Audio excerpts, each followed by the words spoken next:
Halo, selamat datang kembali di Berkicot. Bersama kita ngebacot.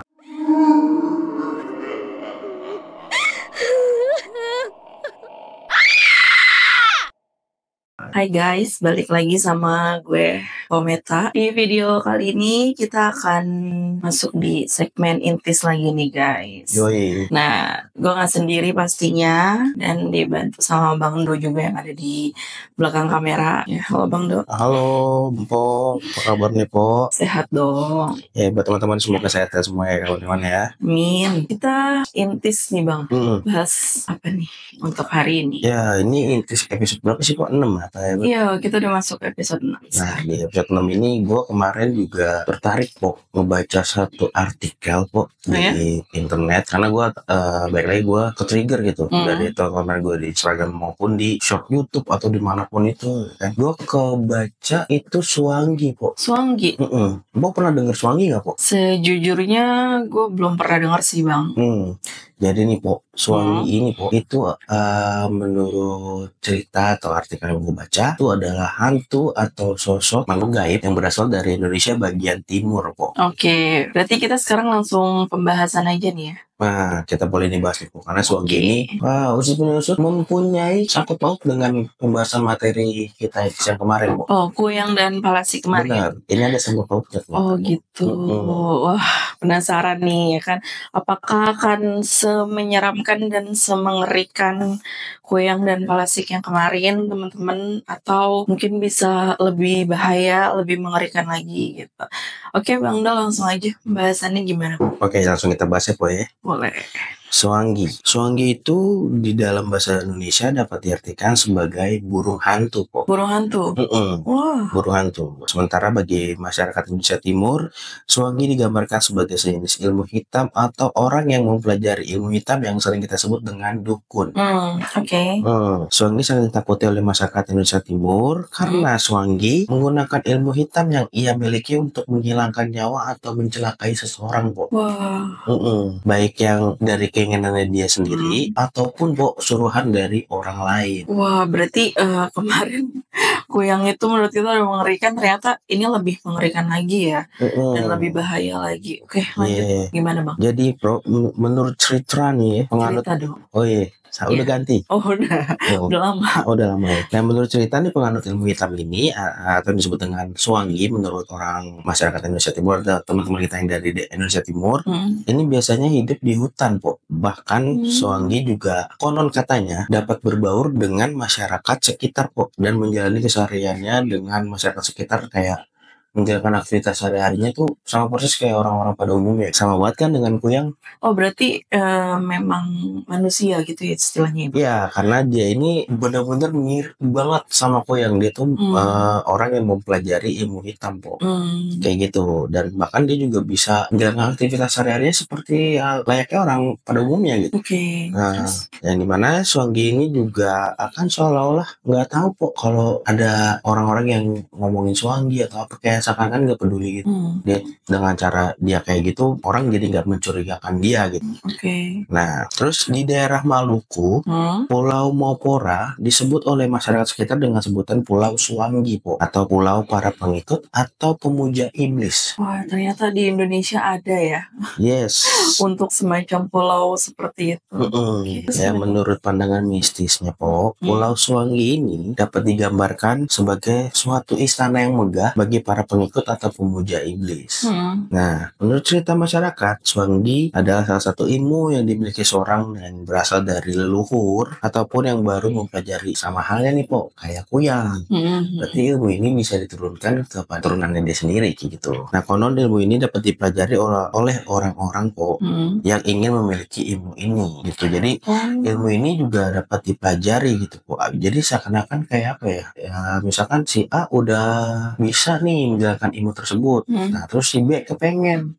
Nah, si B ini bisa diajarin nih, Po, sama si A. Oh, jadi menggurui gitu ya? Betul. Oh, wah. Ya, Terus gimana? nah konon nih bagi orang-orang yang pengen memiliki ilmu tersebut, untuk menjadi suwangi, orang-orang yang berminat nih mempelajari ilmu ini, maka orang tersebut harus mencari para suwangi yang telah berhasil mempelajari ilmu hitam ini, Po. Jadi tuh, misalkan Po mau belajar nih, Po harus cari sendiri tuh mana nih suwangi yang udah berhasil, kayak gitu. Nah, dimana yang tadi kita ketahui di awal, Po, suwangi itu kan bisa berkamuflase atau berbaur dengan masyarakat di sekitar. Maka dari itulah tingkat kesulitan pertama, mencari mana nih suwangi yang benar, kayak gitu. Ya, karena nampaknya seperti manusia biasa gitu ya. Betul. Terus kalau katanya dia juga beribadah juga jalan, Po. Iya, sampai segitunya. Jadi benar-benar susah banget untuk membedakan si suwangi ini. Nah, kalau si kuyang ini kan dia mempunyai ciri-ciri Iya, ada tertentu ciri kan. khasnya Nah, ya kalau di si leher suwangi itu. itu nggak ada, Po. Jadi benar-benar sulit. Nah, karena kalau misalnya kita berpikir logika kan, kalau memang tanda garis hitam sendiri, bagaimana kita cara membedakannya gitu loh. Tapi kalau si suwangi ini nggak ada ciri-ciri khusus gitu. Makanya sangat sulit untuk dicari kejanggalannya lah. Berarti kayak, oh ini suwangi nih gitu. Jadi kayak orang tebak-tebak aja gitu. Nah, terus kayak gitu, Po. Itu yang pertama, kesulitan pertama. Terus bagi para suwangi juga, calon suwangi nih, Po, yang pengen belajar ini, itu dituntut, Po, untuk menyediakan tumbal dari keturunannya dia sendiri ataupun dari keluarganya atau saudaranya, Po. Maksudnya kalau misalkan kayak dia punya anak atau punya cucu gitu, itu bisa jadi tumbal gitu maksudnya? Iya, itu salah satu syarat utama untuk mempelajari ilmu suwangi ini, Po. Kayak gitu. Berarti ilmu suwangi ini tuh benar-benar lebih menakutkan ya, guys, dibandingkan yang kemarin.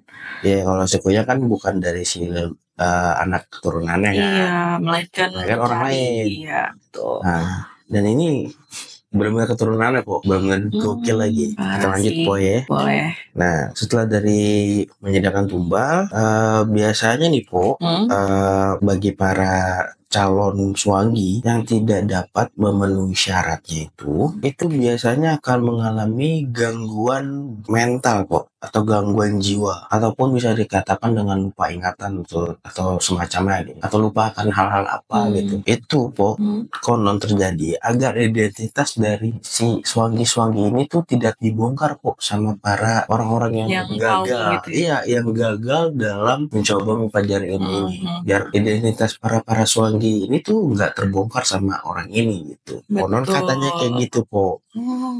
Nah, nggak hanya sekedar itu, Po, bahwa kalau si suwangi ini untuk mempertajam kesaktiannya itu konon disuruh untuk memakan bagian organ tubuh ya, terutama bagian perut dari para korbannya itu harus dimakan, Po, untuk mempertajam kesaktiannya atau ilmunya gitu. Organ dalam tubuh? Iya. Wah, benar. Nah, oke, lanjut. Dari situ pun nggak cuma sampai situ, Po. Jadi di Pulau Suwangi ini atau dimanapun itu suwangi berada atau para orang-orang yang pengen belajar ilmu suwangi ini itu akan diwajibkan memakan, katanya ada daun-daun tertentu yang dimana dipercaya oleh masyarakat Maluku ini dan dinamai daun itu dengan daun suwangi, yang entah kenapa para calon suwangi ini diwajibkan untuk makan tersebut. Dan sampai saat ini nama daun itu tuh belum diketahui, Po, dan bentuknya juga belum diketahui, tapi hanya desas-desusnya saja seperti itu, Po, kayak isu belaka gitu. Nah, itu kan hanya dari syarat-syarat doang nih, Po. Ternyata nih dalam mempelajari ilmu ini itu ada ujiannya. Kayak sekolah ya, Pak? Kayak sekolah. Asli. Ada ujiannya, guys? Ada ujiannya. Wah. Jadi ujiannya itu seperti kayak mempraktikkan apa yang udah dipelajari gitu. Dan konon katanya ujian terakhirnya itu si para calon suwangi itu bagian yang dipotong-potong atau ya secara mungkin dimutilasi, tapi si para calon suwangi ini dituntut untuk bisa bertahan hidup dengan kondisi seperti itu. Gimana ceritanya kalau misalkan badannya udah kebelah dua gitu ya, misalkan gitu, terus untuk bertahan hidupnya kayak gimana gitu? Nah, konon katanya, Po, ada ilmu yang mereka pelajari itu untuk bertahan hidup dalam kondisi seperti itu. Nah, bagi para suwangi yang berhasil melewati ujian tersebut, maka sudah dipatenkan atau mungkin bisa dibilang lulus kali po ya dari ujian itu, dan dia menjadi suami baru gitu. Suami seutuhnya gitu ya. Iya. Nah, namun balik lagi setelah dari kejadian ujian tersebut, si suami yang baru ini po itu akan terus mencoba apa ya, bisa kita bilang kayak memperkuat atau mempertajam ilmunya kali po ya, dengan menjalankan yang tadi gue bilang po ya. Tapi latar belakangnya itu bukan karena dia pengen terus memburu seluruh orang po. Jadi kalau misalkan nih dia benci nih sama satu orang nih, nah itu konon targetnya orang tersebut yang akan jadi korbannya po, sekaligus untuk mempertajam ilmunya. Kayak gitu kan. Kalau si Kuyang bedanya kan dia mencari para korbannya untuk tujuannya hidup yang abadi. Iya. Kalau ini enggak, kayaknya hanya untuk kayak gue bakal menyingkirkan orang-orang yang gue gak suka gitu. Dan orang-orang yang dia benci. Betul. Tapi nilai plusnya ilmu gue juga menjadi semakin sakti dan semakin tajam kayak gitu po. Cukup menakutkan ya guys. Terus gimana bang? Lanjut. Yang tadi gue bilang kan Songgi ini juga memiliki salah satu ritual yang unik kok. Apa tuh kalau gue tahu? Ritualnya ini yaitu menari yang konon katanya tanpa busana pada malam hari kok, di saat bulan purnama. Kalau gue boleh tahu ya bang, si Songgi ini tuh perempuan atau laki-laki? Ini atau bisa keduanya gitu? Kalau kita baca ini sepertinya ini bisa keduanya, tergantung bisa keduanya dari si peminatnya. Karena ini kan balik lagi, ini kan tadi kan ilmu, ya kan, ada syarat dan ada praktiknya, ada ujiannya. Siapa yang lulus dan siapa yang berhasil kan kita nggak tahu. Ya mungkin aja ya, mungkin kalau misalkan kita tarik ulurnya atau menyamakan dengan Kuyang, mungkin si perempuan. Tapi ini kan balik lagi, ini sama dengan mungkin gambarannya aja dan beberapa ciri-cirinya yang sama, mungkin aja po. Tapi bisa juga mungkin ini po. Kalau gua kan kemarin sempat baca artikel juga ya, bahwa Songgi itu sebenarnya bukan asli dari timur po. Ya, tapi di Indonesia juga. Di Indonesia, jadi itu katanya orang perantauan dari luar Maluku yang datang ke Maluku dengan membawa ilmu hitam ini kok. Meresahkan dia ya tiba-tiba datang. Kan bisa ilmu. Jadi yang kita bahas kemarin masalah Kuyang juga, kalau si leluhur ini itu ya bisa kemana aja gitu. Nah sama halnya mungkin si Kuyang ini karena udah diketahui para warga, mungkin dia lari ke Maluku. bisa jadi teori konspirasi. Benar sih. Baik lagi po ya, karena tadi kan udah nih dia melakukan ritual yang unik, dan juga biasanya po Songgi ini akan melakukan aksinya itu di malam hari po, sama dengan Kuyang. Nah tanda-tandanya juga hampir sama po. Tanda kedatangannya tuh apa nih? Iya, tanda kedatangannya. Tanda kedatangannya itu akan ada bola-bola api tepat berada di atas rumah calon korbannya po. Oke. Tapi itu bola api itu kan kalau kemarin Kuyang itu kan memang dianya ya, maksudnya si Kuyangnya itu sosok Kuyangnya kan yang datang ke rumah korbannya gitu. Nah kalau Songgi juga sama bola api itu dia atau? Ya, konon katanya po banyak perwujudan dari Songgi po. Baik jadi itu dia bisa menyerupai apapun gitu maksudnya. Ya, lebih expert daripada Kuyang. Wah, gokil. Jadi ada yang menggambarkan sebagai burung hantu, ada yang menggambarkan sebagai cicak. Bisa banyak ini ya berubah. Ada, bisa jadi bayangan, terus bisa jadi bola api. Bahkan ada yang bisa yang menggambarkan juga itu si Songgi ini berbentuk mirip banget dengan Kuyang, dengan kepala yang terbang beserta organ-organ tubuh kayak gitu po. Dan ada juga yang menggambarkan kepala dengan sayap di kepalanya. Sayap di kepala. Terus bergigi tajam gitu. Ada yang menggambarkan kayak gitu. Jadi memang bentuknya itu macam-macam ya bang ya. Wah, agak ngeri juga guys. Bukan agak ngeri sih, tapi memang ngeri banget gitu. Nah, biasanya ini po, si Songgi ini juga dapat ditandai jika tidak ketahui ya, mungkin kalau misalkan lagi berkamuflase atau menyerupai hewan yang tadi gue bilang cicak, itu kan begitu kecil ya. Iya. Namun dia ini memiliki aroma yang khas po. Oh ya? Apa tuh? Iya, jadi menurut orang Maluku, bau dari Songgi ini beraroma seperti hewan kuskus po. Hewan kuskus? Aduh, gue gak pernah nyium lagi tuh hewan kuskus wangi kayak apa. Tapi pernah lihat kan? Pernah. Ya, jadi kayak gitu. Orang katanya beraroma seperti hewan kuskus ini gitu. hati-hati tuh guys ya. Kalau cicak tapi bau kuskus, dicurigain. Ya, menurut beberapa kasus yang terjadi, Po, para korban Suwangi dalam beberapa hari ini, beberapa hari setelah kejadian, mungkin malam harinya ada bola api terbang di rumahnya atau yang tadi gue bilang, ini korban ini akan mengalami sakit, Po, yang nggak wajar. Contohnya kayak gimana tuh sakit? Kayak nggak nafsu makan, terus makin hari semakin berat badannya turun, terus sakit di bagian perut dan lain-lainnya, dan yang bahkan jika dibawa ke rumah sakit, Po, penyakit ini pun tidak dapat dideteksi oleh dokter, Po, sakit apa.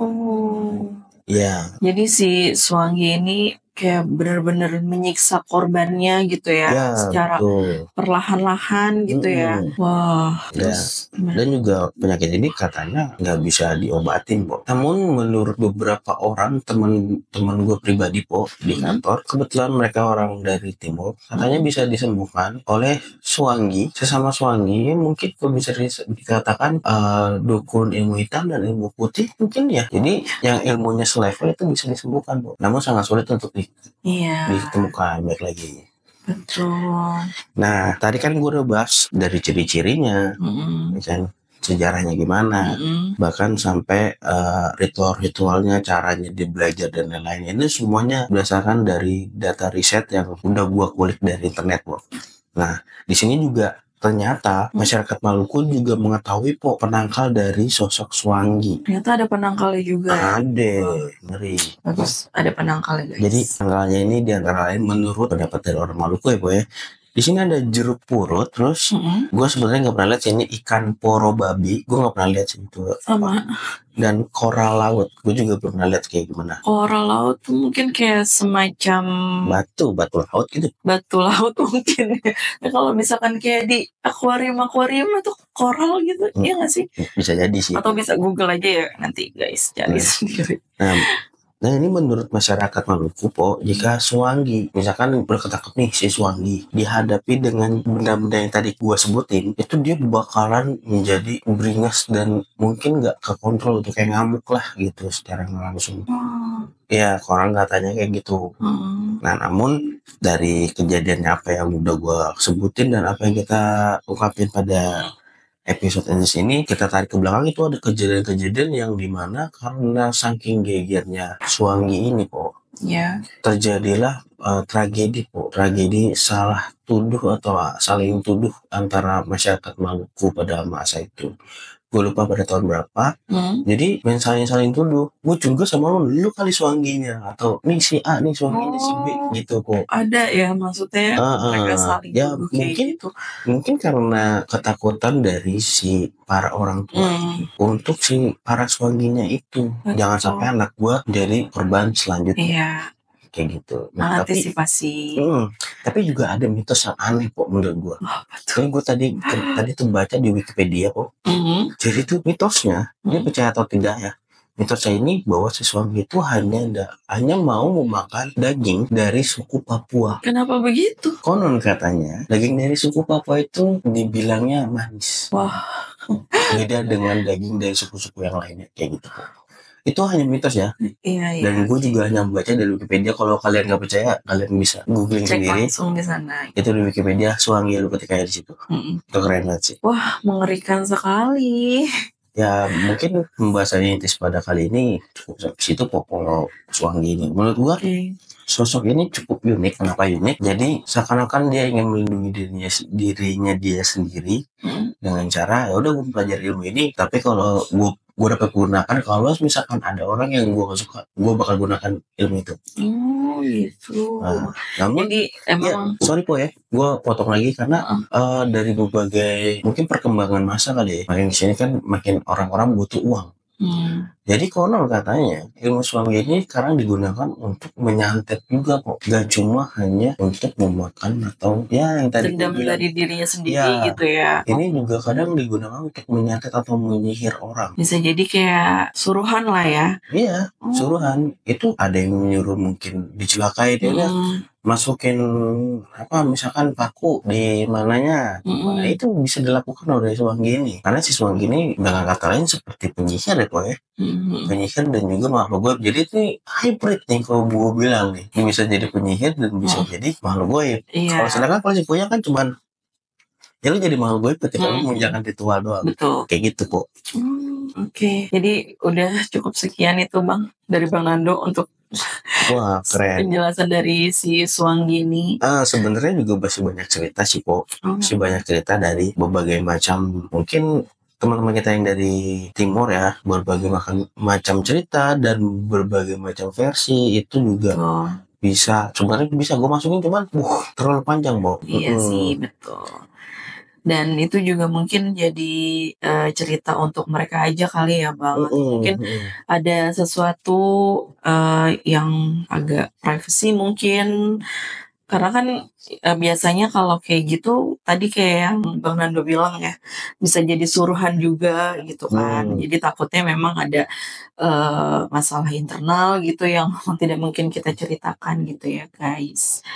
Oke, jadi untuk Suwanggi ini cukup mengerikan ya dan menakutkan sih kalau menurut gue karena ya itu tadi dia bisa berubah menjadi sesuatu apapun untuk bisa mengelabui si korbannya. Ya kalau gue sih po ya di sini bikin konten ini tuh untuk memperkenalkan ya kayak kemarin kita membahas makhluk mitologi dari Jawa ini. Dari Jawa mungkin teman-teman kita yang dari timur ini bisa melihat nih, oh dari Jawa tuh mitologi ini. Nah sekarang kita balik nih po. Berbagi informasi ya pastinya. Kita balik nih. Sekarang informasi dari makhluk mitologi dari legenda ini yang dari Indonesia Timur kita bawa nih ke daerah Jawa nih loh. Di daerah Timur tuh ada yang kayak gini cuy. Gokil. Betul banget. Jadi selain untuk berbagi cerita yang menurut gue menyeramkan, ini juga edukatif juga sih menurut gue. Ya benar. Jadi ya buat mewaspadai diri kalian masing-masing lah kayak gitu.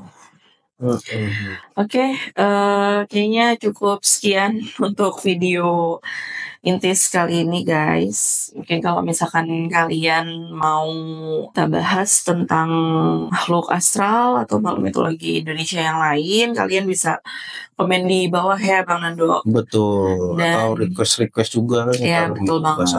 Ya. Boleh komen. Boleh DM kita juga di Instagram.